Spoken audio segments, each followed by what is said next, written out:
Coucou, je suis Anderson Lemien, je suis ravi de vous retrouver pour cette belle vidéo que je vais vous présenter aujourd'hui. Aujourd'hui, nous allons parler d'un sujet assez intéressant. Nous allons parler du collectivisme capitaliste, du système que je vous ai présenté dans la vidéo précédente. Je vais vous donner les détails, les tenants et les aboutissants de ce système-là qui va permettre à plusieurs personnes de sortir de la pauvreté. Donc, à tout à l'heure pour les explications.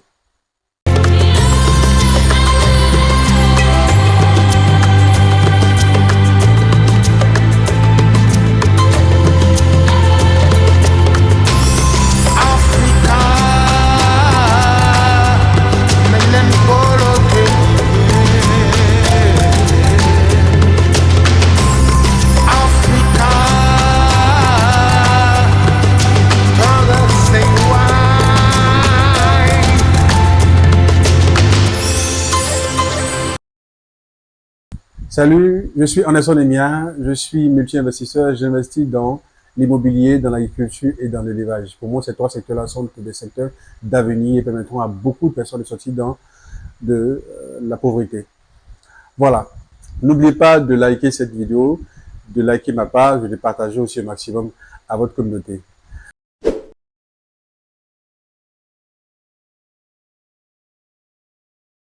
Le collectivisme capitaliste se définit comme étant un système économique basé sur les moyens privés de production.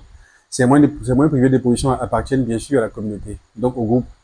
Et dans ce groupe en question, c'est une entité seule en fait, qui est constituée par plusieurs personnes. Et ces personnes en question ont choisi de sacrifier leur ego, leur individualité afin de se mettre ensemble pour créer une seule personne.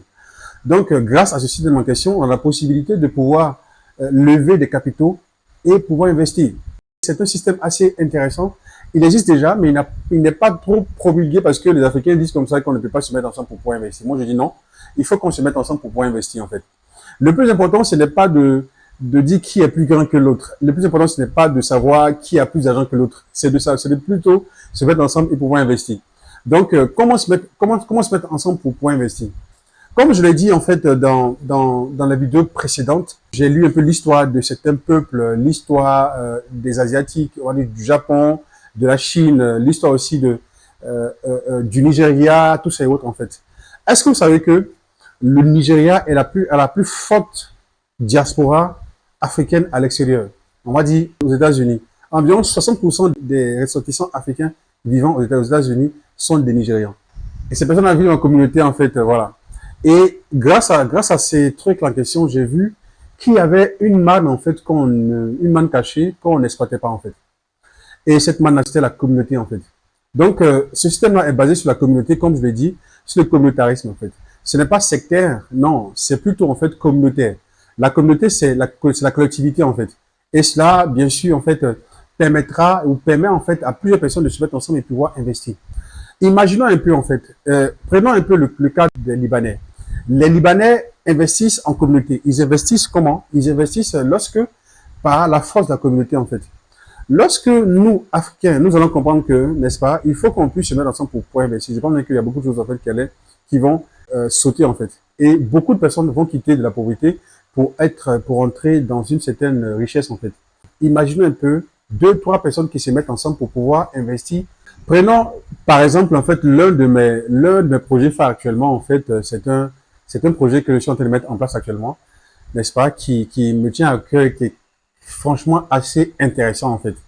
Et pour cela en fait, pour ceux qui voudront investir là-dedans, je suis là en fait pour pouvoir pour vous donner des idées et vous permettre de pouvoir investir aussi dans ces projets en question. Une ferme intégrée, c'est une ferme en fait qui prend en compte l'agriculture et l'élevage. Donc, dans cette ferme intégrée en question, imaginez un peu des personnes qui se mettent ensemble et on a besoin d'1 hectare au moins pour pouvoir réaliser cette ferme intégrée. Dans cette ferme intégrée là, bien sûr, il y aura la pisciculture, il y aura l'élevage de chèvres, il y aura l'élevage bovin, et il y aura l'élevage de poulets et aussi l'élevage de porcs. Mais avec cela encore, il y aura aussi des serres à l'intérieur pour pouvoir produire de la tomate, des fraises, et aussi du piment et autres en fait. Donc, imaginons un peu 1 hectare et ces 1 hectare en fait prennent en compte tous ces projets en question. C'est une ferme intégrée. Et c'est ce projet-là que je suis en train de mettre en place actuellement. Et pour ceux qui veulent, comme je l'ai dit en fait, pour ceux qui veulent investir, je suis là. Donc, en fait, pour ce projet en question, on a besoin déjà de pouvoir faire les bacs au sol de pisciculture. Il faut créer les bâtiments des poulets.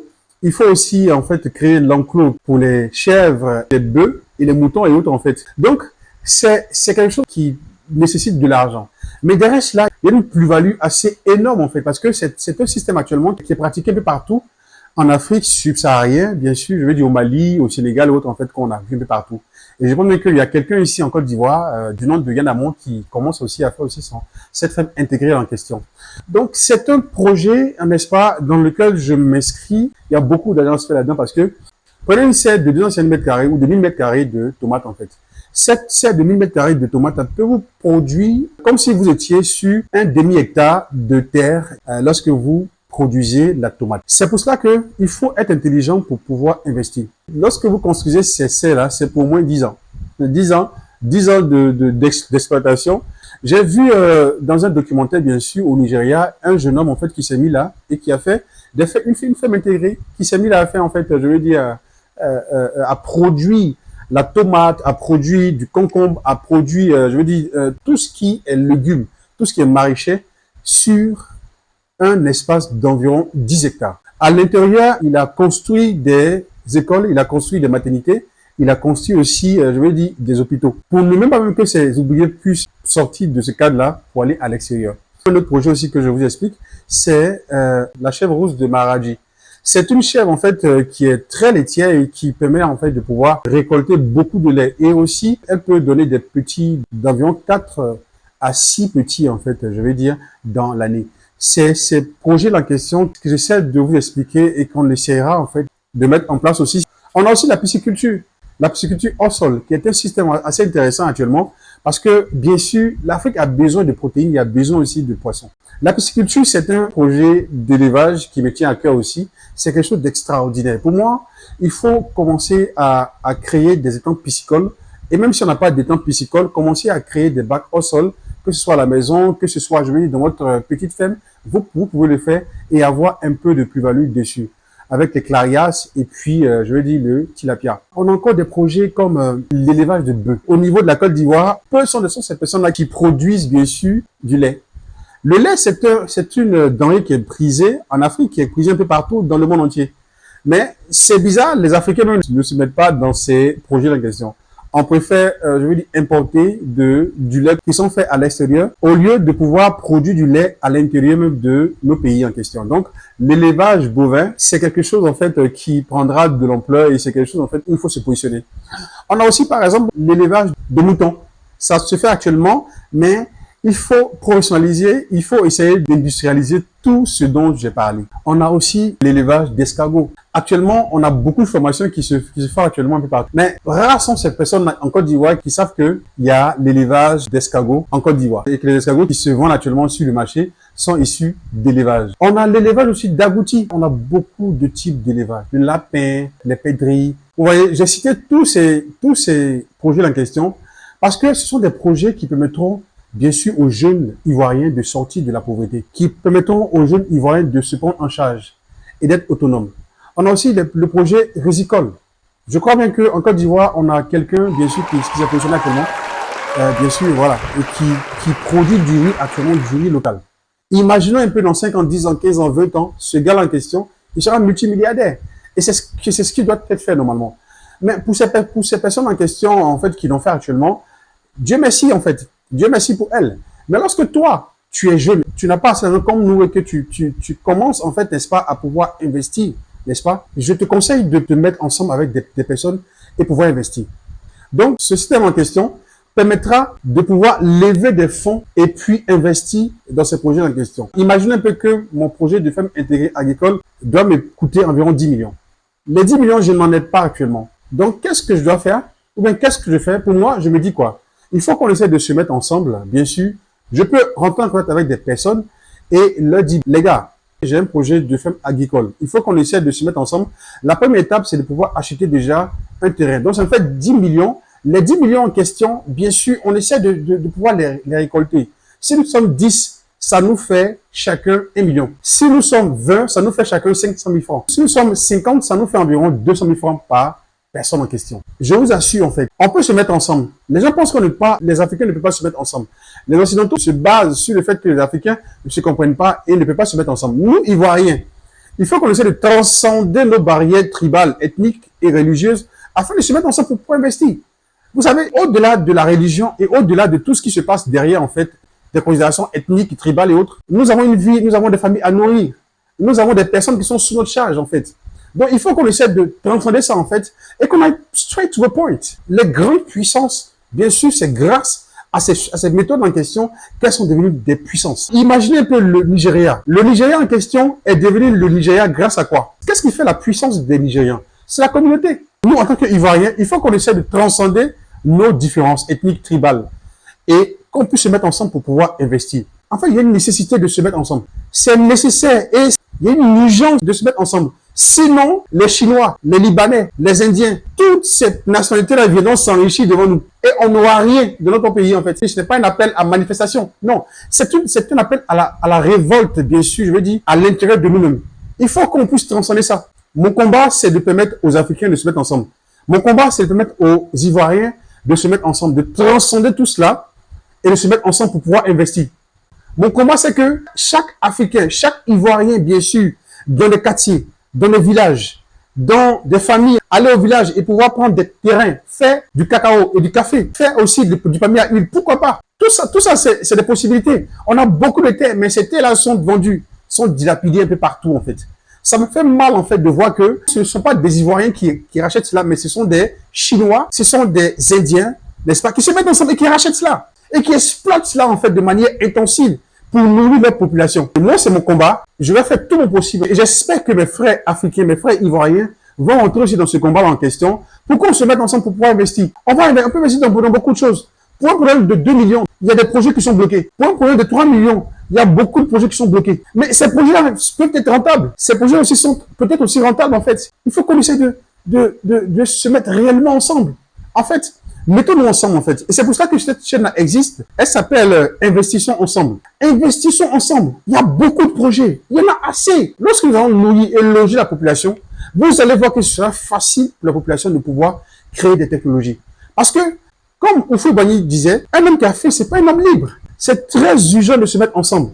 C'est très, très urgent. Je crois bien qu'il y a un investisseur africain qui a commencé à le faire. Je crois aussi qu'avec aussi certains dévanciers, n'est-ce pas, cela est en train de se faire. Mais il ne faudrait pas seulement que ce soit au niveau de la diaspora. Il ne faudrait pas que ce soit seulement qu'au niveau de ceux-là qui ont de l'argent. Mais il faut aussi que ce soit aussi au plus bas niveau, en fait. J'ai un projet de coiffure. À quoi 500 000 francs? C'est compliqué pour moi. Voici le projet aussi qui est tellement simple à mettre en place, qui est les espaces de jeux vidéo.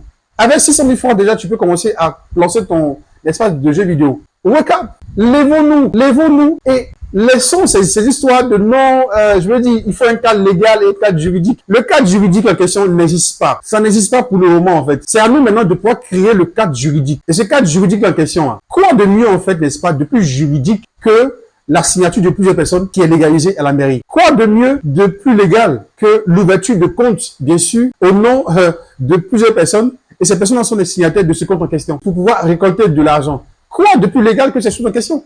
Pourquoi de plus légal que d'envoyer cela chez un magistrat, bien sûr, avec un PV, afin d'entériner? J'ai été confronté à beaucoup de choses. Des personnes m'ont dit, en fait, mais il n'y a pas de cadre légal pour pouvoir investir, tout ça et autres, en fait. Ceux qui se croient intellectuels, vous savez, l'intellectualisme, en fait, il y a une limite. Parce que lorsque tu te crois trop intellectuel, en fait, bien sûr, tu rates beaucoup de choses. Ceux qui ont beaucoup d'argent, ce ne sont pas ceux qui sont partis trop loin à l'école. Mark Zuckerberg a seulement qu'un bac plus 2. Bill Gates n'a même pas fini ses études et il a lancé son projet. La fuite du business, c'est pas l'intellectualisme, en fait. C'est le fait de sentir l'opportunité. Lorsque vous voyez des maracas qui se mettent ensemble pour pouvoir construire des immeubles. Moi, j'ai juste à côté de moi, en fait, quelqu'un qui construit 2 immeubles actuellement. Je me suis posé la question, mais comment est-ce qu'il est fait? Et c'est là que je me suis rendu compte que c'était un Malien. C'est un Malien, donc ils ont un réseau. Est-ce qu'ils savent parler français, non, en fait, même? Ils se mettent ensemble, et puis voilà, ils construisent des immeubles. Pendant que vous dormez et que vous voulez avoir un cadre légal, eux n'ont pas de cadre légal, mais ils évoluent ensemble. Lorsque vous faites des tontines, est-ce qu'il y a un cadre légal pour cela?